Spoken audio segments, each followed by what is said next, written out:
এক পশলা বৃষ্টির পরেই গুয়াহাটির বিভিন্ন এলাকা প্লাবিত। বন্যা পরিস্থিতি খতিয়ে দেখলেন দিশপুরের কংগ্রেস প্রার্থী মীরা বড়ঠাকুর। হাতিগাঁও, রুক্মিণীগাঁও এবং বেলতলা সার্ভে এলাকা পরিদর্শন। দিশপুরের কংগ্রেস প্রার্থীর বন্যা পরিস্থিতি দেখে সরকারের কঠোর সমালোচনা কংগ্রেস প্রার্থী মীরা বড়ঠাকুরের। মীরা বলেন, গুয়াহাটির বাসিন্দারা ট্যাক্স দিলেও পরিষেবা পান না। গুয়াহাটির বন্যা সমস্যার সমাধানে সরকার খরচ করে না বলে মন্তব্য মীরা বড়ঠাকুরের।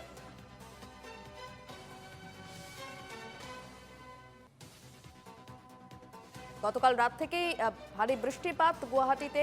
এক পশলা বৃষ্টিতেই গুয়াহাটির বিভিন্ন এলাকা প্লাবিত। বন্যা পরিস্থিতি খতিয়ে দেখেন দিশপুরের কংগ্রেস প্রার্থী মীরা বড়ঠাকুর। হাতিগাঁও, রুক্মিণীগাঁও, বেলতলা সার্ভে এলাকা পরিদর্শন করেন তিনি। বন্যার জন্য সরকারের কঠোর সমালোচনা মীরা বড়ঠাকুরের।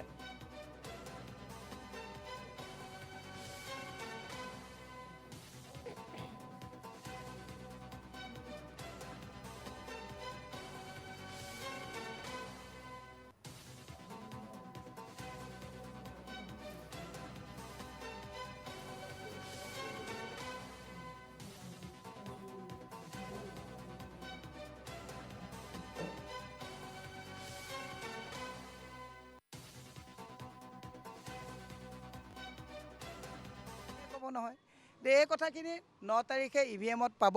আৰু যদি তেওঁলোকে ভাবিছে যে আগতীয়াকৈ ইভিএম টেম্পাৰিং কৰিম, এইবাৰ যুঁজখন বহুত ভালকৈ হ'ব। এইটো নহ'ব এইবাৰ। জয়ন্ত দাসো কিন্তু দিছপুৰৰ স্থায়ী বাসিন্দা, তেওঁ দীৰ্ঘ সময় সমষ্টিটোত লাগি আছে, কিছু প্ৰত্যাহ্বান নাই, ডেফিনেটলি মোৰ যুঁজখন একচুৱেলি জয়ন্ত দাস আৰু মোৰ মাজতেই যুঁজখন হ'ব।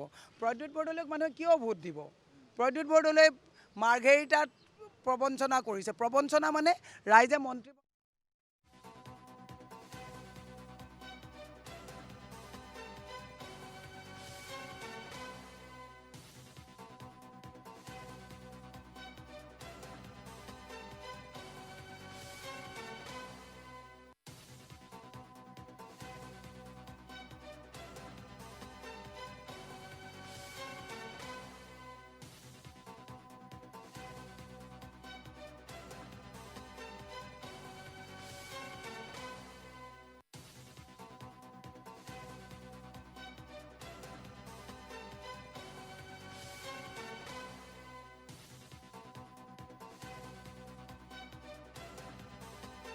গুয়াহাটির বিস্তীর্ণ এলাকা প্লাবিত।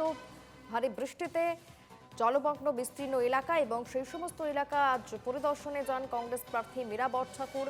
হাতিগাঁও, রুক্মিণীগাঁও এবং বেলতলা সার্ভে এলাকা পরিদর্শন করেন দিশপুরের কংগ্রেস প্রার্থী। বন্যা পরিস্থিতি দেখে সরকারের কঠোর সমালোচনা করতে শোনা যায় কংগ্রেস প্রার্থী মীরা বড়ঠাকুরকে। গুয়াহাটির বাসিন্দারা ট্যাক্স দিলেও পরিষেবা মেলে না, সমস্যার সমাধানে সরকার খরচ করে না বলে মন্তব্য মীরার। টেক্স দিছোঁ আমি, এয়াই গুৱাহাটীৰ বিকাশ নেকি? গুৱাহাটীত থকা ৰাইজে মিউনিচিপালিটিত ডাবল টেক্স দি আছে। আজি তাৰিখত প্ৰত্যেকটো জগতে ডাবল টেক্স। মাটিৰ খাজানা 1000% বৃদ্ধি কৰিছে, GMC টেক্স বৃদ্ধি কৰিছে, কৰৰ ওপৰত কৰ মানুহে দি আছে। তেওঁলোকে এটাই কাম কৰিলে, কেৱল তেওঁলোকে এটা এমাউণ্টৰ পইচা তেওঁলোকে ভোট দিবৰ কাৰণে হিতাধিকাৰী বনালে। আমি হিতাধিকাৰী এগেইনষ্টত নহয়, কিন্তু মই এটা কথা ক'ব বিচাৰিছোঁ, হিতাধিকাৰীৰ পিছত লাগোতে ৰিপৰ্ট কাৰ্ড নাই তেওঁলোকৰ হাতত। তেওঁলোকে গোটেই গুৱাহাটীৰ মানুহক আজি বিভিন্ন মানুহে, মই অকণমান আগতে যদি আপুনি যায়, ৰঞ্জিত কলিতা দা, তেখেতৰ চাগে ঘৰৰ ভিতৰত চাগে একাঠু পানী হৈ গ'ল। মই সেইকাৰণে আপোনালোকক কৈছোঁ, চৰকাৰখন জনসাধাৰণৰ লগত নাই। চৰকাৰৰ হিমন্ত বিশ্ব শৰ্মা চৰকাৰে যদি কংগ্ৰেছৰ বৰঘৰ ভাঙিবৰ কাৰণে হাই প্ৰফাইল এজেণ্টৰ লগত খৰচ কৰা পইচাখিনি যদি মিউনিচিপালিটিত খৰচ কৰিলেহেঁতেন, আজি আপুনি গুৱাহাটীবাসীৰ ৰাইজৰ এই অৱস্থা নহ'লেহেঁতেন।